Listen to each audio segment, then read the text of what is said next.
Alright guys, welcome back to another one. In today's video, we're going to be taking a look at some brand new Kingdom Hearts Missing Link content that is currently available in closed beta number 2. There's been a few new things added to the game since closed beta number 1 5 months ago, so we're going to talk about those as well as just providing a little bit more of an explanation towards things you need to know about Missing Link. Before we get into this video, I have to say a massive thank you to Sai. He is currently involved in closed beta number 2 and has been providing me with so much information to do with the game, so this just simply wouldn't be possible without his help. So we've got 3 brand new Mughals here. These guys were in beta test 1, but they didn't have these really snazzy looking outfits. We've got the Locksmith Mughal, my personal favorite, wearing a treasure chest themed outfit. The Weather Mughal, that can give you information about your current weather condition, and also based on your weather condition, different Heartless can spawn out in the astral dimension, so this is important to keep in mind. And we've also got the Shop Mughal. It was explained in December of last year by Namur that he personally designed the outfits for these Mughals. There are now graphic settings for the game, which is fantastic news.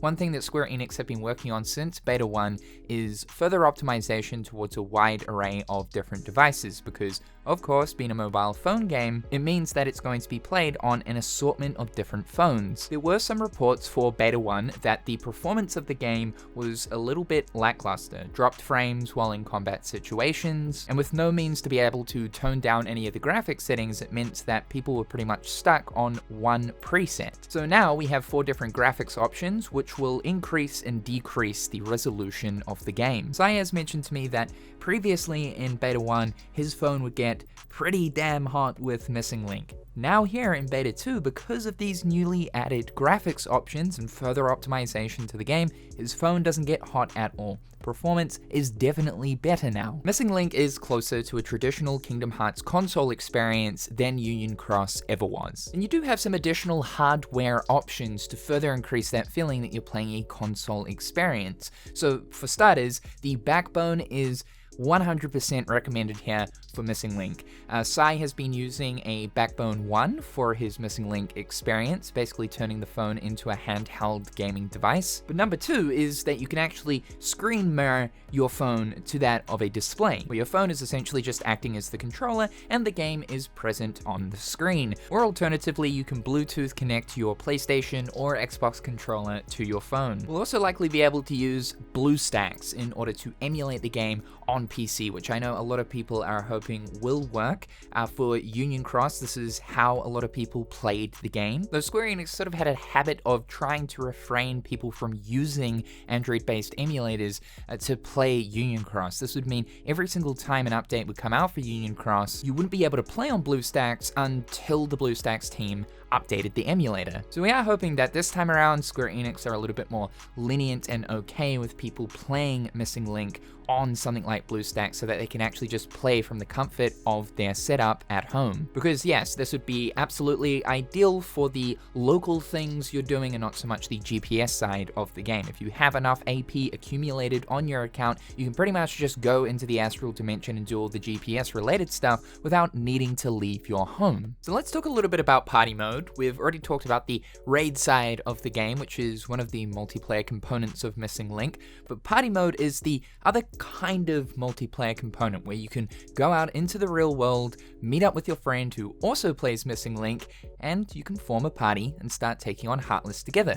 How exactly does this work, and is it truly multiplayer? So Sai managed to test this out. At first he was trying to play with one of his friends that lived in a completely different state. This unfortunately doesn't work. Using the GPS mode to travel to where your friend is physically located does not allow you to then party up with them. So if you do have friends who are not in your physical location, then you cannot access party mode. They quite literally physically need to be beside you in order for both of you to party up. Now, parties can consist of a total of 3 members, just like in any normal Kingdom Hearts game. The thing about party mode though is you're not actually playing with your friends in real time. So let's say you're both physically together, you then come across a Heartless encounter, you don't then just both load into the combat sequence. Essentially, the party members who are now in your party act as NPCs, and it will be the same for your friends. You will be an NPC to them, they will be an NPC to you. You're free to then roam the astral plane, explore the real world as you please, and the same can be said for your friends. Slice reported that he's not too sure how far away you need to be from your party members physically in order for the party to then disband, and they ended up going about 10 Ks away from each other, and there was no effect.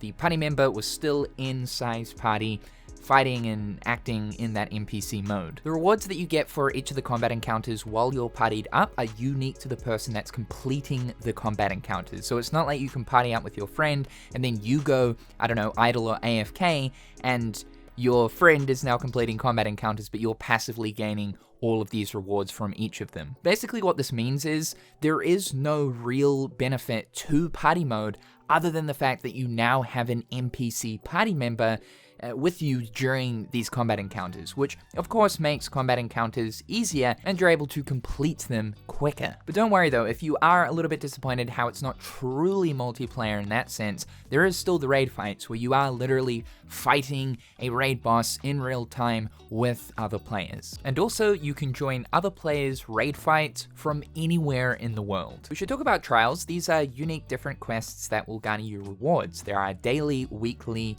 main, and limited trials. When you first start playing Missing Link, you'll be wanting to focus on the main trials because the rewards for these unlock actual features for the game. Like this one right here, use raid matching from the battles menu. The reward is the party feature, being able to party up with your friends. Yeah, some of the actual features are locked behind trials here, but it is a good way to intro someone into the game. Part of the Missing Link experience will be logging in each day and completing those daily trials, along with working throughout the week to work towards completing the weekly trials. When limited time events come out, there will be unique different quests to do within the limited tab. I feel the need to bring the growth log back up because this is the core of the progression of your character in Missing Link. This is what you're constantly going to be working towards in order to strengthen your character. I sort of like the idea of the growth log because it means that like whatever you're pretty much doing here in Missing Link counts towards meaningful progression. So as an example, when you defeat a new enemy that you've never defeated before, this will get ticked off in the growth log. Unlocking a new keyblade for the first time will do the same thing. Unlocking a new piece of clothing, coming across a brand new character piece, completing quests. All of these various things get ticked away within your growth log, and as you're ticking them off, you unlock passive benefits like more health, more attack, more defense. Now within the closed beta there is 3 growth logs. Volume 0 is automatically always equipped and consists of a bunch of pretty general stuff, but looking at volume 1 and 2, it's up to you what one you want to equip. You can only complete the current growth log objectives if that said growth log is equipped, though do keep in mind, if 2 separate growth logs have overlapping objectives, then progression towards those overlapping objectives will be counted for both growth logs. It is important to keep in mind, however, that you only get the stat benefits from the growth log if it is currently equipped. And also, depending on what growth log you have equipped, will determine what kinds of Heartless you come across in the astral dimension. So it seems like you're probably going to be switching in and out of different growth logs depending on what kind of situation you're going to in order to reap the best benefits from said growth log.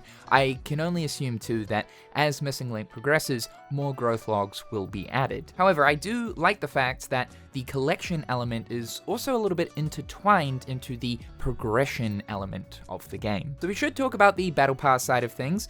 We have known for a little while that there is going to be some kind of premium pass for the game, just as there was in Union Cross with the VIP access, basically giving you access to additional quests to reap even more rewards on a weekly basis. So it seems like it's almost the same thing here in Missing Link, and this is via the activity section of the game. So it looks like each week there's going to be 3 activities that you can complete, and in return, completing these activities will give you activity coins. You can then use these activity coins to exchange for different items within the exchange. Now, everyone's got access to the basic pass, but it looks like the premium option here is the advanced pass, giving you 3 additional objectives to complete to garner more activity coins. As we can see, some of the items that you can exchange from the exchange here are things like draw tickets, being able to use these to do character piece pulls. Also AP, which AP in return can be used to explore the astral dimension without needing to actually leave your house. A quick treasure unlock ticket. Yeah, treasure chests, just to remind people, are collected as you find them out in the astral dimension. They can then automatically be opened after waiting a certain amount of time, or if you do have a treasure ticket, you can use that ticket to open the treasure right then and there. Now you guys should remember that Missing Link has a hands-free mode. This is basically the auto mode of the game. This is perfect for if you are driving, or if you just want to go for a walk but not actually play the video game but still have the video game playing in the background, then you can turn on hands-free mode and the game will literally go into combat encounters as you're exploring the physical world and complete them for you. I wanted to show the results here of Sai driving for roughly about 10 minutes. He drove a total of 15 Ks at 80 Ks an hour, and this is the result right here. He got 18 different character pieces, along with acquiring 3,114 AP. Now do keep in mind though, this is with an enemy bell item in use, meaning that more Heartless spawn, but it is good to know that you can make some pretty decent progression here by chucking the game into hands-free mode, not even actually needing to play the game itself. I can see that anyone that is seriously playing Missing Link will definitely get into that habit of literally every single time they leave the house, they'll just chuck their phone into hands-free mode if they don't actually feel like actually playing the game. It'll just be more of a force of habit of, oh, okay, if I'm going down to the shops for like 20 minutes, may as well chuck Missing Link into auto mode. So there are some brand new character pieces here in beta number 2. We've got 3-star Ariel, 3-star Woody, 3-star Buzz, 3-star Sully, 3-star Mike, 3-star Randall, 3-star Peter Pan, and 3-star Hook. It is possible that some other new ones may be added as new events roll out for this next coming week of beta 2 just before it ends. Yeah, right now, aside from Riku, Kairi, and Sora, it's all pretty much just Disney character related pieces. The other thing that should be noted here is previously we knew about the shiny pieces. These are, I guess, just rarer versions of already existing character pieces that you can find out in the open world or obtain via banners. It didn't really seem like there was any benefit to having the shiny pieces other than the fact that it's classified as a shiny and has like a shiny effect to it. Well, now the shiny versions require less MP in order to use their corresponding abilities. So yeah, there is actually a benefit to having shinies. And the last thing here is customization. We know that the customization present here in Missing Link is the deepest level of customization we've ever had for a Kingdom Hearts game. Now there's a few new cosmetics here in the closed beta. Overall, there isn't too many though, as of right now. Again, just keeping in mind this is a beta test for the full version, and as updates roll out, more and more cosmetics will be added, and obviously a good portion of these are going to be sold at a premium price for jewels. However, we do know that there are other means in the game in order to unlock cosmetics, like just simply doing different quests and objectives. The cool thing about Missing Link's cosmetics is if you do unlock a set, so let's say for instance the Kingdom Hearts 2 Sora outfit set is put on sale. If you buy that, you unlock all of the individual pieces that you can mix and match with all of your other clothing sets. The best part about this customization is you've got the full RGB color palette where you can change the colors to the exact specific hex color that you want for your piece of clothing. So that's more information about Missing Link. I do hope by this point in time people have a good understanding as to how this game works. If you are still a little bit out of the loop and a little bit confused about the ins and outs of the game,